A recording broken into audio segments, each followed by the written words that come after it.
Welcome to today's Explainer. We're tackling a concept today that honestly is going to flip your standard instincts completely upside down. Think about it. When we fail, society basically screams at us to push harder, right? To grind it out. But what if? What if changing your immediate reaction to losing is actually the ultimate secret to eventually winning? Let's take a look at the paradox of failure. Okay, let's dive into this. Because this idea right here, this is the absolute cornerstone of our entire explainer. The author literally puts this in all caps for us. Whenever you fail or lose, see it as an opportunity to relax. I mean, that all caps is definitely not an accident. It's this deliberate, shocking paradigm shift designed to literally stop you in your tracks. Normally, the words fail and relax exist in completely different universes. But here, the author is forcibly linking them together. They're demanding that we take the exact moment of our defeat, that exact stinging second, and instantly reframe it as a permission slip to just take a breath. And I know exactly what you're thinking right now. Does that sound impossible? Yeah, of course it does. It feels deeply, fundamentally unnatural to us. When we experience a loss, our adrenaline spikes. Our ego feels completely threatened. Our immediate biological instinct is to scramble to fix it, to fight harder, to prove to ourselves and to the world that we aren't actually defeated. The idea of just kicking back and relaxing right after a massive setback sounds almost irresponsible. It feels like giving up. And hey, that skepticism you're feeling right now, it's completely valid. In fact, it's exactly what makes this whole text so incredibly compelling to unpack. But before we get too rebellious here, the author does step in to clarify their stance. They explicitly write, "Don't misunderstand me, I never want any of you to fail in anything." And that is such a crucial clarification. The author is absolutely not glorifying failure. This isn't one of those toxic positivity tropes where we pretend losing is secretly fun or that we should actively seek out failure just for the sake of it. No way. The text acknowledges that failure is fundamentally unwanted. The goal is always success, but this is really about managing the reality of failure when it inevitably shows up at our door rather than just pretending it doesn't hurt. Because when it does hurt, we fall into these absolutely exhausting traps. The author explicitly lists them out. We lose interest, we lose energy, we just get angry. Or worse, we start to put in way more effort and fight more vigorously. Think about how exhausting that actually is. You're already depleted from the loss, your energy is completely drained, your frustration is peaking, and yet you force yourself into this vigorous fight. It's a rapid, tense downward spiral. You're basically swinging wildly in the dark. It's a purely reactive state, not a strategic one at all. And this is the exact instinctual panic the author is desperately trying to save us from. And this brilliantly illustrates the core tension of our explainer today. On one hand, you've got our typical panicked human instinct, the anger, the vigorous blind fighting, that total loss of energy. But on the other hand, you have the author's proposed different approach, relaxing, taking a gap, thinking fresh. It's like a visual representation of pure chaos versus total control.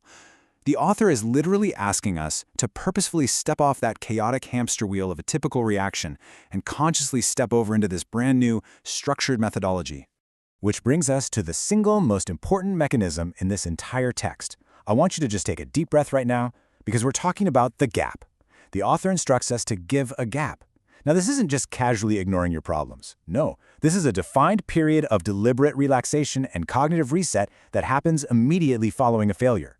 By taking a gap, you're intentionally putting a buffer between the emotional sting of the loss and whatever your next course of action is going to be. You are letting the mental dust settle so you can actually finally see the road ahead. Now, what's really fascinating here is the precise temporal protocol the author provides us. How long is this gap actually supposed to be? Well, the text says to give a gap of hours or 1 day or up to 3 days according to you. So it's a sliding scale. You get to scale this relaxation gap according to the severity of the failure. Did you mess up a minor presentation? Okay, take a few hours. Did a major project completely collapse? Take a full day. Did something truly devastating happen to a huge long-term goal? Take 3 days. It is deeply customizable to exactly what your own emotional needs are in that specific moment. But you definitely need to notice that hard limit. 3. Up to 3 days. I absolutely love this detail because the author is basically saying, look, you have full permission to relax, go binge watch a show, stare at the ceiling, eat a bunch of comfort food, whatever you need. But at hour 72, the pity party is officially over.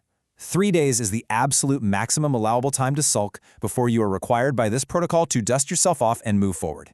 It perfectly prevents the relaxation gap from turning into, permanent procrastination. So the crucial point is what happens the exact second that gap ends. The author gives a very, very strict mandate here. Never start to work from where you failed or lost. Never. That is an incredibly strong word choice.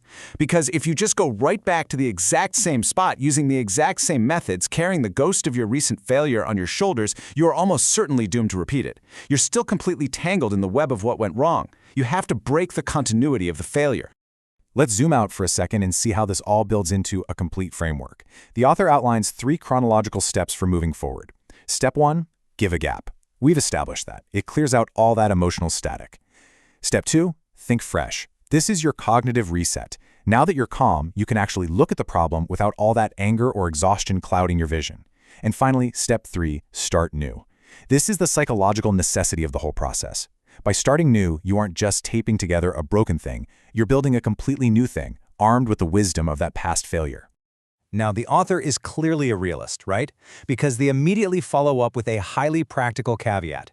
The text reads, if not possible, at least think in a different way than before, somehow start new. In the real world, we all know you can't always just scrap an entire project and start from a literal clean slate. Sometimes you're bound by deadlines or budgets or obligations to other people. But even then, the author insists you must fundamentally shift your perspective. You have to find some way to mentally start new, to attack that problem from an entirely different angle, so you aren't just stubbornly banging your head against the exact same wall. Which leaves us with this final, really vital question based on our source material today. Where do you need to stop fighting and start fresh? I want you to really look at your own life right now. Look at a setback you're currently facing, where you are losing energy, where you're fighting vigorously but getting absolutely nowhere. What would happen if you applied this text today? What if you took a deep breath, gave yourself a gap of a few hours or a few days, completely relaxed, and then committed to never starting from that exact same point of failure again? Think about how much energy you could save and how much clarity you could gain just by allowing yourself the opportunity to relax. Thanks so much for joining me for this explainer, and I really hope this fresh perspective helps you tackle whatever comes next.